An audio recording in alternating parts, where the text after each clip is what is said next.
So that will bring us on to the next on our list, I take it, K-19, The Widowmaker. Yes. So we sail into the dubious waters of based on a true story of K-19, The Widowmaker, the story of the Soviet Union's first nuclear missile submarine.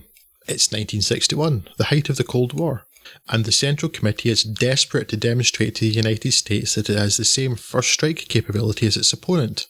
And the Soviet Navy's newest flagship is rushed to sea in order to conduct a test launch sure to be noted by US spy planes.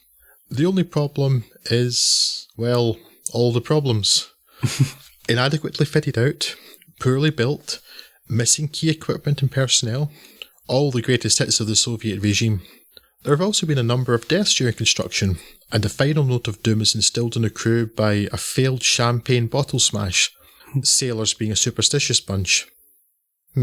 I pronounced morons very oddly there, but I digress.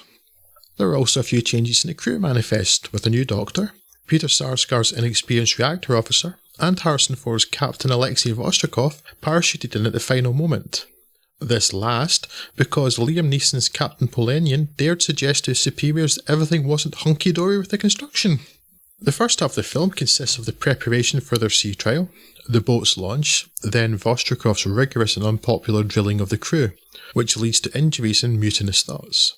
The test missile is successfully fired though, and for a moment the crew are jubilant and united.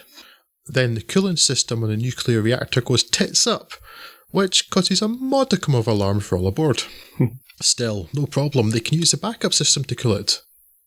Oh, they didn't install that backup system before setting to sea. Well, that's a problem. Really, it's a mystifying thing that the Chernobyl disaster happened under the same regime. Yes. Utterly baffling.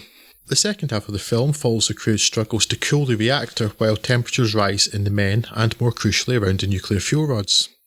See, here's the mistake the Soviet Navy did.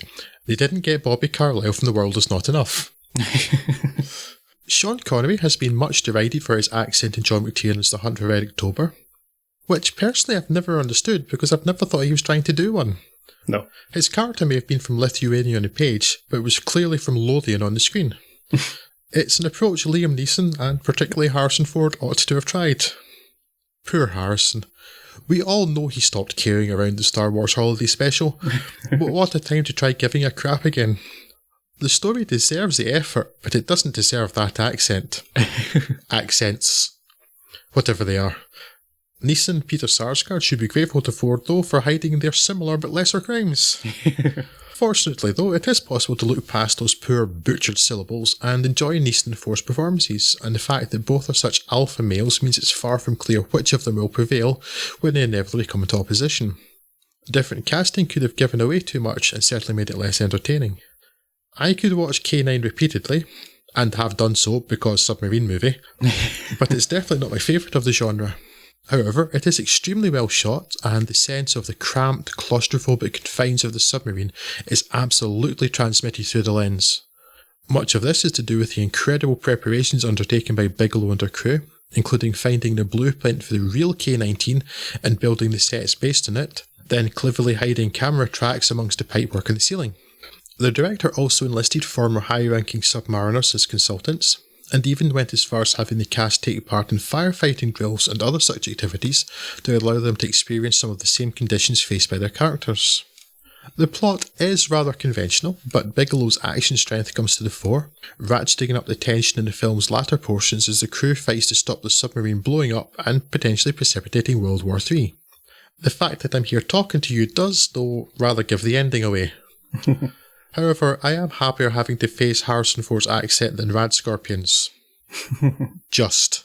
Yeah, I don't think I'd seen K-19 before this. It's surprising because I'm partial to a bit of the old submarine movies myself. But yes, it works very well. I think it's a nice little transition between Bigelow's perhaps more action-focused stuff that she's been doing previously, and you start getting a bit of the kind of more ratcheting of tension, which she'll deploy to great effect going forward.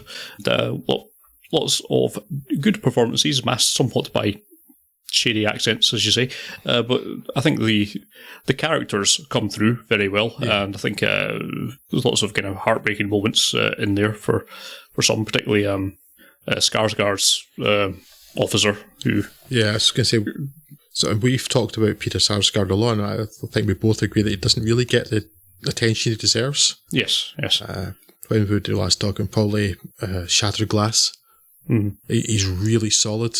He probably just might be better off if he'd ditched the accent here, but his character's really sympathetic and really well played. That arc he has from absolute cowardice to absolute heroism. Yeah. And even calling it cowardice is a bit harsh, given what he's been asked to do from someone who's just off university. Tough times for everyone in that boat. But yes, it's very well captured and rather entertaining throughout. Lots of tense moments, lots of oh no, what's happened? What's going to happen next? Because you just know something else is going to happen. There's nothing in this film that's going to be smooth sailing for anyone. So lots of quality awful decisions from higher up in the chain of command as well, which is always a nice thing to see in military films. Top brass having no clue about anything. Yes. Very effective film. Very enjoyable. Not her best by a long chalk, but I think it's certainly well worth watching if you haven't done so already. Yeah. Well, it's also interesting that I've got the Blu-ray of this, but I would imagine, even if you watch this on streaming or something, that'll be available on YouTube. There's a couple of interesting behind-the-scenes videos on the Blu-ray, and it's just fascinating to see the amount of work that went into this. Right. I said, with having the actual blueprints for the boat, then they went and visited the actual K-19. And it's really because you see Harrison Ford behind the scenes on this. He's there every step of the way. He's really interested in the project and getting everything right. And how come he only seems to do that behind the scenes most of the time now? Because I like Harrison Ford a lot, but he doesn't seem to try on screen a lot of the time. But as well as that, so they do things, the lengths they went to. I mean, some things are special effects, like the scene when the submarine breaks through the ice is a 1/8 scale model shot. Mm-hmm. But when they're standing on the conning tower out at sea, that was actually out at sea with a fiberglass hull on a barge or something. But they also found an old Russian submarine, bought it, and extended it fore and aft with fiberglass and stuff to make it the same length as the K-19, and actually took it to sea. As well as building all the insides to the actual plans of the K-19 and getting a Russian submariner in to check the spelling and to check all the things were believable and stuff. It's like, wow. I adore that sort of effort, and you aren't always able to appreciate it on film. I mean, so if something looks truthy enough, generally that works on film. But just, I even more appreciation for the film, having seen those bits about just how much effort they put in beforehand. Yeah. So if you've seen the film, you should maybe check those bits out and see if you find them on YouTube afterwards. I'm sure they'll be in there. Even a little bit about how they couldn't find any photographs of people who'd actually got radiation burns, because basically they didn't photograph them because they didn't want any record of how bad it was. Yeah. So they kind of had to guess and go based on written things, but decided that if they went realistic, it would just be impossible to watch. It would be so horrible. Yeah.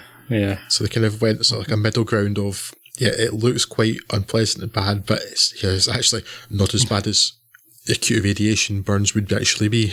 Yeah. Yes. It's not a nice way to go. No.